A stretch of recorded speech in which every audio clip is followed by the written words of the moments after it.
Hello student, आज हम start करने जा रहे हैं क्लास 9th की सिविक्स का चैप्टर नंबर 3 जिसका नाम है इलेक्टोरल पॉलिटिक्स। मिड टर्म के बाद वाले जो चैप्टर हैं हम उसको पहले कंप्लीट करेंगे एंड देन उसके पहले वाले। सो स्टार्ट करते हैं। हमारा चैप्टर है इलेक्टोरल पॉलिटिक्स।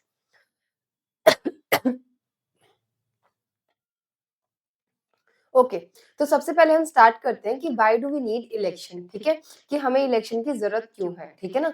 तो जब हम ये स्टार्ट करते हैं कि why do we need election, तो इससे पहले हमें ये जानना है कि इलेक्शन है क्या। तो बेसिकली देखो, यहाँ पर बताते हैं कि 100 से ज्यादा ऐसी कंट्री है जहां पर वर्ल्ड के अंदर इलेक्शन होता है। और इलेक्शन है क्या? बेसिकली इलेक्शन एक ऐसा प्रोसेस है, एक ऐसा मैकेनिज्म है जिसके थ्रू बेसिकली होता क्या है, जो पीपल है वो अपना रिप्रेजेंटेटिव चूज करते हैं। ठीक है। सो यहाँ लिखा है कि mechanism by which people can choose their representative at regular interval. ठीक है। तो ये क्या है? ये एक ऐसा मैकेनिज्म है जिसके थ्रू जो पीपल है वो बेसिकली अपना रिप्रेजेंटेटिव चूज करते हैं। ठीक है। उसी को ही हम क्या बोलते हैं? इलेक्शन। क्लियर है? मैकेनिज्म और द आप कह सकते हो प्रोसेस थ्रू विच जो पीपल है वो अपने रिप्रेजेंटेटिव को चूज कर रहे हैं। क्लियर हो गया? अब यहाँ पर ये बोलते हैं कि in an election the voter make many choices. कहते हैं कि भाई इलेक्शन के थ्रू ना वोटर बहुत सारी चॉइसेस जो है वो मेक करता है। वोटर बहुत सारी चीजें करता है। ठीक है। सबसे पहले तो क्या करता है? वोटर ये चूज करता है कि उसके लिए लॉ बनाने का काम कौन करेगा। मान लीजिए आप हम वोट देने जा रहे हैं, तो हम ये डिसाइड कर रहे हैं कि हमारा जो रिप्रेजेंटेटिव है वो हमारे लिए लॉ बनाएगा। तो बेसिकली इलेक्शन के थ्रू हम ये डिसाइड कर रहे हैं कि हमारे लिए लॉ बनाने का काम कौन करेगा। क्लियर हो गया? So they can choose who will make laws for them. Then second हम क्या चूज कर रहे हैं कि they can choose who will form the government and take major decision. तो और क्या कर रहे हैं हम इलेक्शन के थ्रू? हम इलेक्शन के थ्रू ये चूज कर रहे हैं कि गवर्नमेंट कौन फॉर्म करेगा और कंट्री के अंदर मेजर डिसीजन लेने का काम कौन करेगा। क्लियर हो गया? थर्ड देखिए, they can choose the party whose policy will guide the government. और साथ के साथ वो ये चूज करते हैं कि भाई किसकी जो पार्टी है, कौन सी पार्टी की जो पॉलिसीज है वो कंट्री को गाइड करेगी, कौन सी पार्टी की पॉलिसी के बेसिस पे कंट्री के अंदर जो स्कीम्स है वो सारी चीजें बनेगी, लॉज वगैरह जो है वो बनेंगे। क्लियर हो गया? अब देखते हैं हम नेक्स्ट। नेक्स्ट में देखो क्या बताते हैं। इसमें ये बताते हैं कि बेसिकली हो क्या रहा है। Just a minute.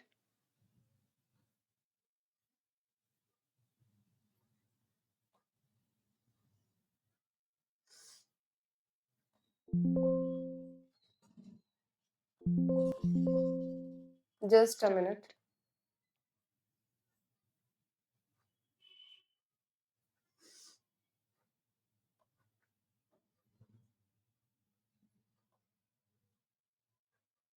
ओके, तो अब देखो यहाँ पर क्या बताते हैं, what makes an election democratic. कौन सी ऐसी चीजें जो इलेक्शन को डेमोक्रेटिक बनाती है? तो सबसे पहले everyone should be able to choose their own representative. यहाँ पर हम किसकी बात कर रहे हैं? वन पर्सन वन वोट और वन वैल्यू की।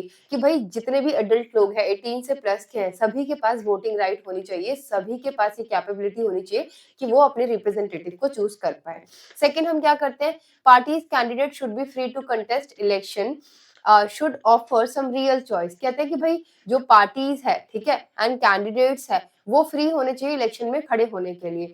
याद करिए चाइना वाला, जब हम अपने फर्स्ट चैप्टर में पढ़ते हैं तो वहां पर हम क्या पढ़ते हैं, चाइना में वन पार्टी सिस्टम है जिसके अंदर बोला जाता है कि अगर कोई भी पर्सन इलेक्शन में कंटेस्ट करना चाहता है तो उसको पहले चाइनीज कम्युनिस्ट पार्टी से अप्रूवल लेना पड़ेगा। यहाँ पर कहते हैं ऐसा कुछ नहीं है, हर पर्सन जो है पार्टी के अंदर वो फ्री होना चाहिए, या कोई और पर्सन भी है वो फ्री होना चाहिए इलेक्शन में कंटेस्ट करने के लिए, खड़े होने के लिए वो फ्री होना चाहिए, उसको किसी के अप्रूवल की जरूरत नहीं है। और जो पार्टीज है उनको कुछ रियल चॉइसेस वोटर को देनी चाहिए। ठीक है, ऐसा नहीं कि सारी की सारी अलग अलग पार्टी है बट सबकी पॉलिसीज वगैरह सेम है, सब करप्टेड है, इस तरीके की चीजें नहीं होनी चाहिए। Election must be held regularly. Election जो है वो एक इंटरवल के बाद होने चाहिए, रेगुलर बेसिस पे होने चाहिए। ऐसा नहीं कि अभी हो गया फिर 10 साल बाद, फिर 2 साल बाद, नहीं, 5 साल बाद रेगुलर इंटरवल पे इलेक्शन होने चाहिए। Then candidate preferred by the people should get elected. कहते हैं जिसको भी कैंडिडेट ने प्रेफर किया है वही इलेक्ट होकर आना चाहिए, तभी वो डेमोक्रेटिक इलेक्शन होगा। Okay. Then election should be conducted free and fair manner. ये तो वैसे भी इंपॉर्टेंट है कि इलेक्शन जो है वो फ्री एंड फेयर मैनर में ही कंडक्ट होना चाहिए। ठीक है। People can choose as they really wish. और पीपल उसी को चूज करे जिसको वो सच में विश कर रहे हैं चूज करने के लिए। ऐसा नहीं कि उनको फोर्सफुली किसी और पार्टी में वोट डलवा दिया जाए। क्लियर है? नेक्स्ट पे चलते हैं। अब देखो, it is good to have political competition. कहते हैं भाई डेमोक्रेसी के अंदर इतना ज्यादा पॉलिटिक्स की बात होती है, इतनी सारी पार्टीज है, तो जनरली हम देखते हैं कि उनके बीच में पॉलिटिकल कंपटीशन ही होता रहता है कि इलेक्शन कौन जीतेगा, ठीक है? तो कहते हैं कि क्या ये कुछ गुड है, क्या ये लोगों को बेनिफिट करता है? कहते हैं देखो करता है, कुछ रीजंस है। कैसे? Regular electoral competition provide incentives to the political parties and leader. Parties political parties know that if they raise the issue. अब देखो, कोई भी पॉलिटिकल पार्टी जीत के कब आती है? जब उसके पास लोगों का सपोर्ट होता है, ठीक है ना? अगर लोग उनको सपोर्ट करेंगे वो तभी तो आएगी ना। तो जनरली जब दो पार्टी आपस में कॉम्पीट कर रही होती है ना, तो इनको पता होता है कि अगर हमने पीपल जो लोगों के जो इश्यूज है उनको रेस किया तो लोग हमें वोट देंगे, ठीक है? तो भले ही वो पावर्स के लिए कितना भी स्ट्रगल कर ले, पावर के लिए जितना भी एक दूसरे के बीच में कॉम्पीट कर ले, अल्टीमेटली उनको वो इश्यू उठाने पड़ेंगे जो लोगों के फेवर में हो, जिनको लोग चाहते हैं कि उठाया जाए, उनके ऊपर काम किया जाए। तो अल्टीमेटली बेनिफिट किसका होगा? लोगों का ही होगा, ठीक है? तो यहीं पर ये बोलते हैं chance of victory will be increase. जब वो लोगों के इश्यूज को उठाएंगे, लोगों के इश्यूज के ऊपर काम करेंगे, तो उनका जो चांस ऑफ विक्ट्री है वो बढ़ जाएगा। On the country, if they fail to satisfy the voter with their work, they will not be able to win again. अगर देखो वो लोगों के काम नहीं करते हैं, जो लोग चाहते हैं वैसा चीज, वैसी काम नहीं हो रहा, वैसी चीजें नहीं की जा रही है, तो ऑफ कोर्स हार जाएंगे। तो इसलिए बोलते हैं दो पार्टीज आपस में भले ही कितना भी कंपटीशन करती रहे, लेकिन अल्टीमेटली उनको लोगों के विश के अकॉर्डिंग ही काम करना पड़ेगा, लोगों के इशू को उठाना ही पड़ेगा। तो इसलिए पॉलिटिकल कंपटीशन गुड भी है, ठीक है? देन आते हैं what is our electoral system. तो यहाँ पर देखो हमारा सिस्टम ऑफ इलेक्शन क्या है। इलेक्शन जो है इंडिया के अंदर रेगुलरली हेल्ड होता है, ठीक है? लोकसभा और विधानसभा। विधानसभा हम क्या बोल रहे हैं? State legislative assembly. यहाँ पर जो इलेक्शन है वो हर 5 साल के बाद होता है। 5 साल के बाद जो है कॉन्टिन्यूसली इलेक्शन होगा आफ्टर एवरी 5 ईयर। जो हम रिप्रेजेंटेटिव है उनको चूज करते हैं। कहते हैं election held in all constituency at the same time, either on the same day और within a few day. कहते हैं जब इलेक्शन सारी कॉन्स्टिट्यूएंसीज के अंदर या तो सेम टाइम पे हो या कुछ दिनों के अंदर अंदर, सेम डे पे या फ्यू डेज के अंदर अंदर अगर हो जाए, तो उसको हम बोलते हैं जनरल इलेक्शन, ठीक है? जनरल इलेक्शन का मतलब कि भाई जितनी भी कॉन्स्टिट्यूएंसीज है वहां पर सेम टाइम या फिर सेम डे या फिर कुछ दिनों के अंदर अंदर ही इलेक्शन करवा लिया जाए, पूरी कॉन्स्टिट्यूएंसी में सेम टाइम सेम डे या with in a few days के अंदर करवा लिया जाए, तो उसको बोलेंगे जनरल इलेक्शन, ओके? सेकंड आता है हमारा ये हो गया जनरल इलेक्शन। दूसरा आता है बाई इलेक्शन। बाई इलेक्शन क्या होता है? Sometimes election are held only for the one constituency to fill the vacancy. कि भाई किसी एक कॉन्स्टिट्यूएंसी के अंदर ना वैकेंसी क्रिएट हो गई है ड्यू टू द डेथ या फिर रेजिग्नेशन, तो उस एक कॉन्स्टिट्यूएंसी में सिर्फ जब इलेक्शन होता है तो उसको बोलते हैं हम बाय इलेक्शन। कीवर्ड्स याद रखने, वैकेंसी क्रिएट हो गई है। वैकेंसी कैसे क्रिएट हुई है? ड्यू टू डेथ या फिर रेजिग्नेशन, तो उसको फिल करवाने के लिए जो हम इलेक्शन करवा रहे हैं उसको बोलते हैं बाय इलेक्शन। अभी देखेंगे इलेक्टोरल कॉन्स्टिट्यूएंसीज क्या होती है। अब देखो इलेक्टोरल कॉन्स्टिट्यूएंसीज क्या है। कहते हैं कि India is divided into the different area for the purpose of election. कहते हैं ये इंडिया का मैप है। अब हमने क्या कर दिया, इंडिया को इस तरीके से डिफरेंट एरिया में डिवाइड कर दिया। क्यों कर दिया? For the purpose of election, election के लिए उसको डिवाइड कर दिया। तो हमने पूरे इंडिया को 543 एरियाज के अंदर सॉरी हमने पूरे इंडिया को 543 एरियाज के अंदर डिवाइड कर दिया है, और इसी डिवीजन को हम क्या बोल रहे हैं? इलेक्टोरल कॉन्स्टिट्यूएंसीज, ठीक है? और इससे जो बेसिकली पर्सन इलेक्ट होकर आएगा उसको हम बोलते हैं एमपी, मेंबर ऑफ पार्लियामेंट। क्योंकि ये जो इंडिया को, पूरे इंडिया को डिवाइड किया है, ये किस कौन से इलेक्शन के लिए किया है हमने? लोकसभा के इलेक्शन के लिए। तो यहाँ पर जो मेंबर चूज होकर आएंगे उसको बोलेंगे हम मेंबर ऑफ पार्लियामेंट। याद रखना है इलेक्शन के पर्पज से जब किसी एरिया या पूरे कंट्री को डिफरेंट एरियाज में डिवाइड कर दिया जाए, डिफरेंट पार्ट्स में डिवाइड कर दिया जाए, तो उसी को इलेक्टोरल कॉन्स्टिट्यूएंसीज बोलते हैं, ठीक है? सेम ऐसे ही हम स्टेट के साथ करते हैं कि ये पूरा स्टेट है, ठीक है? इस स्टेट को हमने क्या किया? स्टेट असेंबली इलेक्शन के पर्पज से डिवाइड कर दिया, ठीक है? इसको जो डिवाइड कर दिया, यहाँ से जो पर्सन चूज होके आएगा उसको हम क्या बोलेंगे? एमएलए बोलेंगे। क्लियर है? सेम पंचायत के साथ भी क्या रहता है, पंचायत को भी इलेक्शन के पर्पज से वार्ड में डिवाइड कर दिया जाता है, okay? Sometimes constituencies are counted as a seat. अभी जो कॉन्स्टिट्यूएंसीज है ना, जैसे ये बोल रहे हैं हम 543 इलेक्टोरल कॉन्स्टिट्यूएंसीज, तो हम कई बार बोल देते हैं 543 सीट्स है लोकसभा के अंदर, ओके? चलिए अब देखो और क्या बोलते हैं।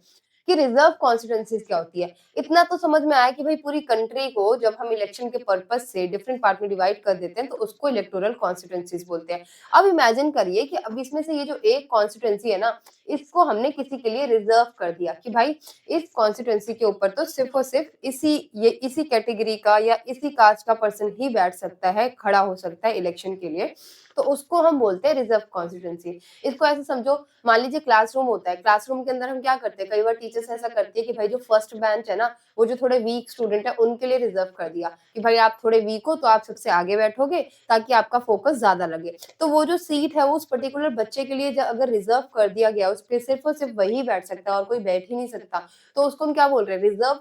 तो इसी तरीके से होती है रिजर्व कॉन्स्टिट्यूएंसी कि भाई जो हमने 543 पार्ट्स में इंडिया को डिवाइड किया लोकसभा के अंदर, ठीक है, तो उसमें से कुछ सीट्स जो है 84 कॉन्स्टिट्यूएंसीज 84 सीट्स जो है वो हमने रिजर्व कर दी किसके लिए, एससी के लिए, शेड्यूल कास्ट के लिए। ओके, तो उस सीट से सिर्फ और सिर्फ उसी कास्ट का पर्सन खड़ा हो सकता है इलेक्शन के लिए और कोई नहीं हो सकता। जैसे मान लीजिए कि ये हमने बना दिया, ठीक है, कॉन्स्टिट्यूएंसी।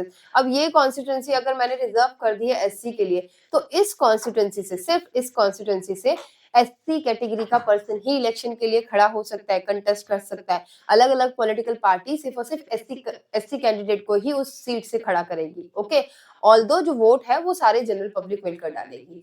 क्लियर हो गया? तो एससी के लिए कितनी सीट्स रिजर्व है, 84, और एसटी के लिए, शेड्यूल ट्राइब के लिए कितनी है, 47। ऐसा इसलिए किया गया है ताकि इनका रिप्रेजेंटेशन बढ़ पाए और ये भी डिसीजन मेकिंग के अंदर पार्टिसिपेट करे और अपना डेवलपमेंट कर पाए। क्लियर है? ये सीट याद रखनी है, 84 और 47। एंड आता है वोटर लिस्ट। अब देखो वोटर लिस्ट क्या होता है, जितने भी एलिजिबल लोग होते हैं ना एक कंट्री के अंदर, उनकी एक प्रिपेयर्ड लिस्ट होती है, इलेक्शन से बहुत पहले ही बना ली जाती है, उसी को बोलते हैं वोटर लिस्ट। ठीक है, तो कंट्री के अंदर जितने भी एलिजिबल वोटर्स है 18 से अबव वाले, उनकी एक लिस्ट प्रिपेयर कर दी जाती है कि भाई ये लोग जो है वो सारे क्या है, एलिजिबल है वोट डालने के लिए। तो उनकी जो लिस्ट है ना, उसी को ही हम क्या बोलते हैं, वोटर लिस्ट या फिर इलेक्टोरल रोल बोलते हैं। Then it is responsibility of government, ये गवर्नमेंट की रिस्पॉन्सिबिलिटी होती है कि भाई जितने भी लोग एलिजिबल हो रहे हैं ना हर साल वोट डालने के लिए, उनके नाम को वोटर लिस्ट के अंदर ऐड करवाया जाए। क्लियर है? क्योंकि हर साल कुछ बच्चे 18 क्रॉस करेंगे, 18 से अबव वाले वोट डालने के लिए एलिजिबल हो जाएंगे, तो ये गवर्नमेंट की जिम्मेदारी है कि वो उनके नाम को भी ऐड करवाए। ठीक है, और साथ के साथ अगर किसी की डेथ वेथ हो गई है तो उनकी डिलीटेशन भी हो। देन देखो क्या बोलते हैं कि जब आप एलिजिबल हो जाते हो, आपका वोटर लिस्ट पे नाम आ जाता है, तब आप वोट डालने जाते हो। अब जब आप वोट डालने जाते हो ना, तो आपको एक इलेक्शन फोटो आइडेंटिटी कार्ड दिया जाता है, ठीक है, जिसको नॉर्मली जनरल भाषा में ना हम लोग पहचान पत्र भी बोल देते हैं, ठीक है, या इलेक्टोरल कार्ड भी बोल देते हैं। तो वो आपको साथ में लेकर जाना पड़ता है जब आप इलेक्शन के दौरान वोट डालने जाते हो, ठीक है ना। अब जरूरी नहीं है कि आपके पास एपिक ही होना चाहिए, आप कुछ और भी, जैसे ड्राइविंग लाइसेंस, ठीक है, वोटर आईडी कार्ड, तो चलो ये हो गया, ड्राइविंग लाइसेंस हो गया, या कुछ और भी आपके पास आइडेंटिटी प्रूफ है तो आप वो भी लेकर जा सकते हैं। इसकी फुल फॉर्म याद रखनी है, election photo identity card. Okay, then आता है नॉमिनेशन ऑफ कैंडिडेट। कहते हैं जो पर्सन इलेक्शन में खड़ा हो रहा है कि भाई एबीसीडी पर्सन जो है इलेक्शन के लिए खड़ा हो रहा है, तो anyone who can be a voter can also be a candidate. ठीक है, जो भी वोटर है वो कैंडिडेट भी बन सकता है, बस मिनिमम एज कितनी चाहिए, 25। वोटिंग के लिए 18 चाहिए, लेकिन अगर आप इलेक्शन में खड़ा होना चाहते हैं लोकसभा के तो उसके लिए आपको 25 चाहिए। ओके, देन आता है contest must be fill nomination form. कहते हैं जो भी पर्सन खड़ा हो रहा है इलेक्शन के लिए, उसको ना एक नॉमिनेशन फॉर्म फिल करना पड़ेगा, जिसके अंदर उसको अपनी कुछ बेसिक डिटेल्स देनी पड़ेगी, और जब नॉमिनेशन फॉर्म वो फिल कर रहा है तो उसको कुछ सिक्योरिटी डिपॉजिट भी जमा करवाने पड़ेंगे। अब देखो कौन कौन सी चीजें नॉमिनेशन फॉर्म में जिसको बतानी पड़ती है। सबसे पहले कि भाई तुम्हारे अगेंस्ट में कोई क्रिमिनल केसेस वगैरह तो नहीं चल रहे, पता चला कि भाई तुम्हारा बैकग्राउंड पूरा का पूरा क्रिमिनल है और हम तुम्हें नेता समझ के चूज कर रहे हैं, तो इसलिए आपको अपनी क्रिमिनल हिस्ट्री सब बतानी पड़ती है कि कितने केस पेंडिंग है, कौन-कौन से चल रहे हैं, कितने खत्म हो गए, सब बताना पड़ता है। Details of assets and liability, कि कितने एसेट और कितनी लायबिलिटी है आपके ऊपर, और आपकी पूरी फैमिली की बतानी पड़ती है, सिर्फ कैंडिडेट की नहीं, उसकी फैमिली की भी। एजुकेशनल क्वालिफिकेशन क्या है कैंडिडेट का, वो भी बताना पड़ता है उसको। ओके, देन आता है दिस इन्फॉर्मेशन मेड पब्लिक। ये सारी इन्फॉर्मेशन ना कैंडिडेट की पब्लिक कर दी जाती है, ताकि जो भी लोग उसको वोट देना चाहते हैं वो एक बार देख ले कि भाई जो कैंडिडेट आप समझ रहे हो वो क्या है, उसके क्रिमिनल केसेस क्या है, एसेट लायबिलिटी क्या है, एजुकेशन क्वालिफिकेशन कितनी है, ताकि एक इन्फॉर्म डिसीजन ले पाए लोग। ठीक है, चलिए नेक्स्ट देखिए, इलेक्शन कैंपेन। अब कहते हैं कि purpose free and open discussion for the better representative and government. ये इलेक्शन कैंपेन का ना टाइम दिया जाता है अप्रोक्सीमेटली 2 वीक का, जिसके अंदर पॉलिटिकल पार्टी अपने वोटर्स, अपने सपोर्टर्स को अपने पॉलिसी प्रोग्राम्स के बारे में बताती है, वो बताती है कि आगे आने वाले टाइम में वो क्या-क्या काम करेंगे, ठीक है? तो कैंडिडेट जो है वो अपने वोटर्स से कनेक्ट करता है, ठीक है? लीडर जो है वो मीटिंग्स वगैरह हेल्ड करता है, एड्रेस करता है मीटिंग्स वगैरह को। पार्टी जो है अपने सपोर्टर्स को मोबिलाइज करने की कोशिश करती है। कुछ सेव डेमोक्रेसी मतलब कुछ ऐसे स्लोगन है जो कि बहुत सक्सेसफुल रहे हैं, जैसे save democracy, land to the tiller, respect the protect the self respect of the Telugu. अब आपको कमेंट में बताना है कि भाई ये जो स्लोगन है ना ये किसने दिए हैं, ठीक है ना? कौन सी पॉलिटिकल पार्टी किस पर्सन ने दिए, ये आपको बताना है। आपका होमवर्क है। होमवर्क क्या, आप वीडियो देख रहे हैं तो अभी आप बताइए। देन देखिए, India's election India's election law prohibition. अब देखो इंडिया के अंदर ना कैंपेनिंग के टाइम पे कुछ चीजें प्रोहिबिट की जाती है, ठीक है? जैसे ब्राइब और थ्रेटन द वोटर, कि ऐसा नहीं आप पैसे दे के बोलो वोटर्स को कि भाई मुझे वोट दे देना, या आप उसको डराओ धमकाओ कि मुझे तो वोट दे देना नहीं तो तुम्हें जॉब से निकाल दूंगा या कुछ ऐसा। नहीं, आप ऐसी चीजें नहीं कर सकते, फोर्स नहीं करेंगे आप। अपील टू कास्ट और रिलीजन, कि भाई कास्ट और रिलीजन के नाम पे आप अपील नहीं करेंगे कि मैं आपके कास्ट या आपके रिलीजन का हूं तो मुझे वोट दे दो, नहीं, कास्ट और रिलीजन के नाम पे आप वोट नहीं मांगेंगे। देन गवर्नमेंट के रिसोर्सेज को आप यूज नहीं करेंगे। एंड देन लोकसभा का अगर इलेक्शन है तो 25 लाख से ज्यादा खर्च नहीं करना है, और अगर असेंबली का इलेक्शन है, स्टेट असेंबली का, तो 10 लाख से ज्यादा खर्च नहीं करना है आपने। क्लियर है? चलिए, देन आता है election rule and model code of conduct. कहते हैं कि election rule violation lead to the court rejection of the election. कहते हैं कि भाई ये जो मॉडल कोड ऑफ कंडक्ट बनाया है, ठीक है, ये है क्या, basically basic rule of election है। ओके, इसी को ही हम मॉडल कोड ऑफ कंडक्ट बोल रहे हैं। अगर आप इसको फॉलो नहीं करते हैं तो कोर्ट आपका जो इलेक्शन है ना उसको रिजेक्ट भी कर सकती है कि भाई ये इलेक्शन ही वैलिड नहीं है। अब क्या होता है, ये जो मॉडल कोड ऑफ कंडक्ट है, basic rule and regulation of election है, इसको ना सारी ही पार्टी एग्री करती है कि हम सब इसको फॉलो करेंगे। ओके, क्या होते हैं इसके कुछ रूल रेगुलेशन, देखो सबसे पहला, know using of places of worship for the election propaganda, कि भाई अपना इलेक्शन प्रोपोगेंडा फैलाने के लिए ना आप किसी भी वर्शिप वाले प्लेस का यूज नहीं करोगे। मंदिर, मस्जिद, चर्च, कुछ भी आप यूज नहीं करेंगे अपना इलेक्शन का प्रोपोगेंडा फैलाने के लिए, इसको सेपरेट रखना है। देन गवर्नमेंट के व्हीकल, एयरक्राफ्ट या ऑफिशियल का यूज नहीं करोगे आप। क्लियर है? देन देखो, आफ्टर अनाउंसमेंट, जब एक बार इलेक्शन की डेट अनाउंस हो गई है तो उसके बाद आप कोई भी फाउंडेशन मतलब कोई भी बड़े से स्कीम का फाउंडेशन रखने नहीं जा सकते कि हाँ भाई आज फाउंडेशन रख दिया कि बहुत बड़ी स्कीम हम लॉन्च करने जा रहे हैं, नहीं। कोई बिग पॉलिसी डिसीजन नहीं ले सकते आप, और कोई न्यू प्रोमिसेस आप नहीं करोगे कि भाई अब अगर मैं आ गया तो मैं इतनी बड़ी बड़ी एक्सक्यूज मी सॉरी, ऐसा नहीं है कि कोई न्यू पॉलिसीज वगैरह आप अनाउंस नहीं करोगे इन्हीं 2 हफ्तों के अंदर, ठीक है ना?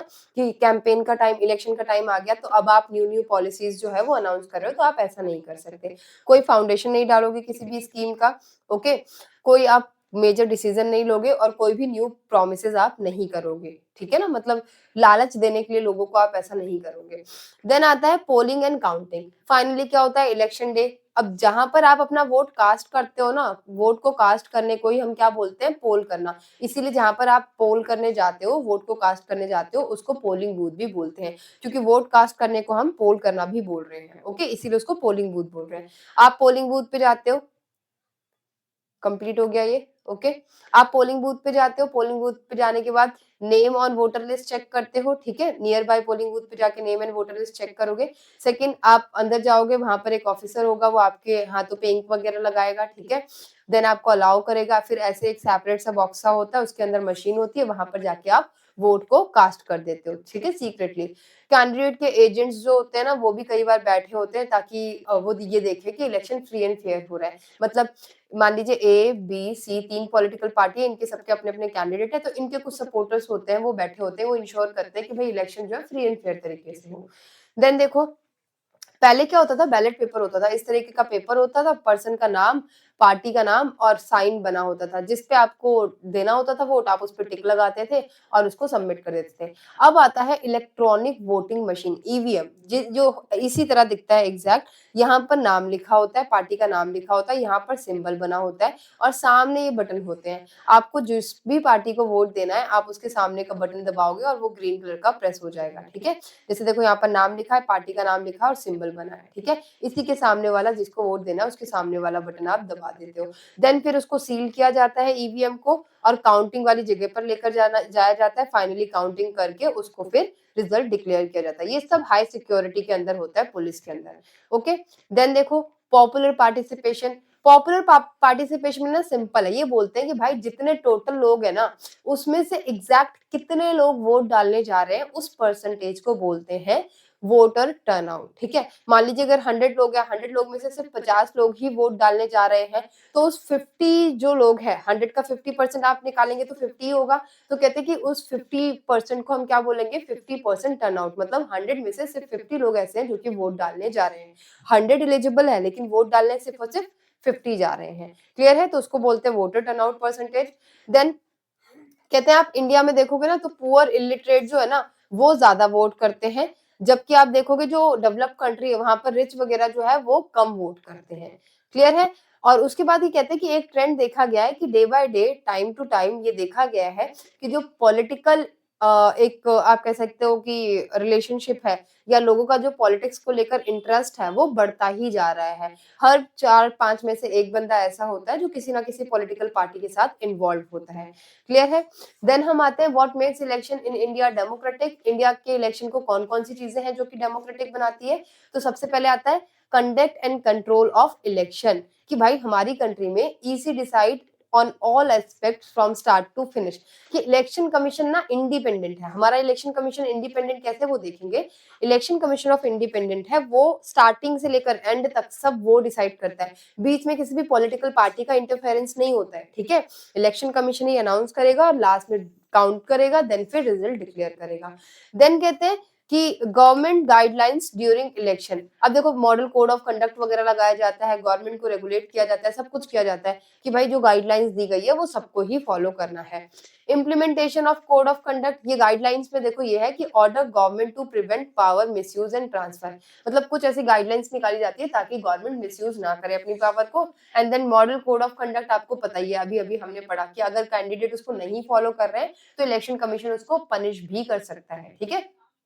ऑफिसर कंट्रोल, कि भाई इलेक्शन के टाइम पे जितने भी ऑफिसर है, वो अगर इलेक्शन ड्यूटी पे है तो they are directly control of the election commission, ना कि गवर्नमेंट, ठीक है ना। इलेक्शन कमीशन के, अगर इलेक्शन के ड्यूटी पे कोई भी ऑफिसर है तो वो डायरेक्टली इलेक्शन कमीशन के कंट्रोल में होता है, गवर्नमेंट के कंट्रोल में नहीं होता है, ठीक है। अब देखो हमारा इलेक्शन कमीशन इंडिपेंडेंट और कैसे है। कहते हैं कि भाई हमारा जो चीफ इलेक्शन कमिश्नर है, ठीक है, उसको अपॉइंट कौन करता है, प्रेसिडेंट। ये किसके थ्रू अपॉइंट होता है, प्रेसिडेंट। और एक बार जब अपॉइंट हो गया तो प्रेसिडेंट भी इसको रिमूव नहीं कर सकता है, और ये चाहे तो गवर्नमेंट के अगेंस्ट में भी डिसीजन ले सकते हैं और गवर्नमेंट इनको हटा नहीं सकते हैं। इनके पास जो पावर होती है it is equal to supreme court. ये 2-3 चीजें एक्स्ट्रा लिख लेना कि प्रेसिडेंट अपॉइंट करता है, अपॉइंटमेंट के बाद इसको रिमूव नहीं किया जा सकता, बहुत डिफिकल्ट रिमूवल है, और सुप्रीम कोर्ट के इक्वल ही इनके पास भी पावर होती है, चीफ इलेक्शन कमिश्नर। ओके, तो ये कुछ चीजें हैं जो हमारे इलेक्शन कमीशन को इंडिपेंडेंट बनाती है। क्लियर हो गया? चलते हैं अब आगे। अब देखो challenges to free and fair election, ये लास्ट टॉपिक है हमारा, हो गया हमारा चैप्टर कंप्लीट, ठीक है। एक बार एनसीईआरटी से रीड कर लो, वीडियो देख लो, रिवीजन कंप्लीट है अपनी। देखो challenges to free and fair election.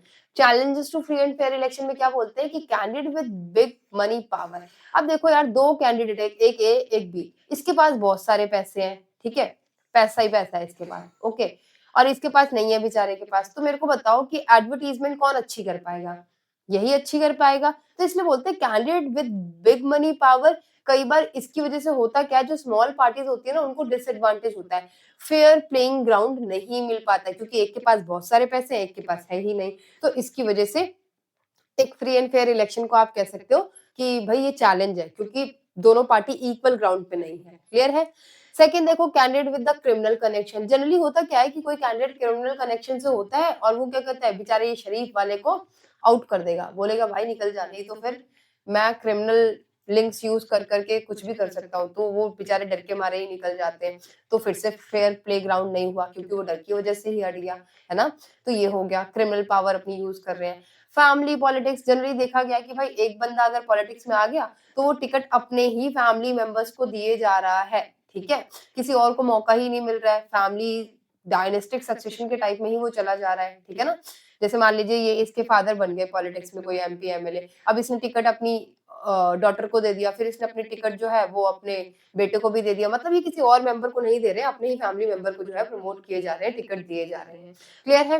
Then fourth देखिए, little choice for the ordinary citizen, कहते हैं ऑलमोस्ट जो सारी की सारी पार्टीज है ना, सिमिलर ही है। भले ही उनका एग्जीक्यूशन थोड़ा अलग हो सकता है, बट पॉलिसीज वगैरह सब सिमिलर है।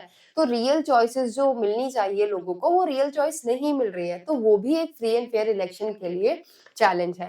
फिफ्थ आता है disadvantage of the smaller party and independent candidate. अब देखो, जरूरी नहीं है कि इलेक्शन में हर पर्सन किसी पॉलिटिकल पार्टी की तरफ से ही खड़ा हो सकता है कि कई बार कोई पर्सन बिना किसी पॉलिटिकल पार्टी के ही इलेक्शन में खड़ा हो जाए, ठीक है? उसको बोलते हैं इंडिपेंडेंट कैंडिडेट। तो इंडिपेंडेंट कैंडिडेट को ना बहुत प्रॉब्लम्स होती है क्योंकि इतना लोग उनको जानते नहीं है, एडवर्टाइजमेंट वगैरह नहीं होती इतनी, इतना मनी पावर नहीं होता उनके पास, तो उनके लिए भी एक डिसएडवांटेज रहता ही है बिगर पार्टीज के कंपैरिजन में। क्लियर है? तो ये भी एक चैलेंज है। अब जो बड़ी-बड़ी पार्टीज होती है ना, उनके पास तो डोनेशन फंड भी बहुत आता है। स्मॉलर पार्टीज इतनी पॉपुलर नहीं होती, इसलिए उनके पास इतने पैसे होते ही नहीं है, तो इसीलिए एक डिसएडवांटेज क्रिएट हो जाता है। तो ये 5 पॉइंट थे जो कि फ्री एंड फेयर इलेक्शन के लिए चैलेंज है। ओके? आई होप कि आपको चैप्टर जो है वो अच्छे से समझ आ गया होगा, ठीक है ना? रिवीजन के लिए बेस्ट है, देख लेना एक बार अच्छे से। और ये ना माइंड मैप है पूरा, ठीक है? बिल्कुल आप कह सकते हो कि क्रिप्स वे में पूरा माइंड मैप है, ये एक बार देख लेना आप। Okay? Thanks for watching and ऐसी वीडियो देखने के लिए आप चैनल को सब्सक्राइब ज़रूर कर दीजिए। Thank you.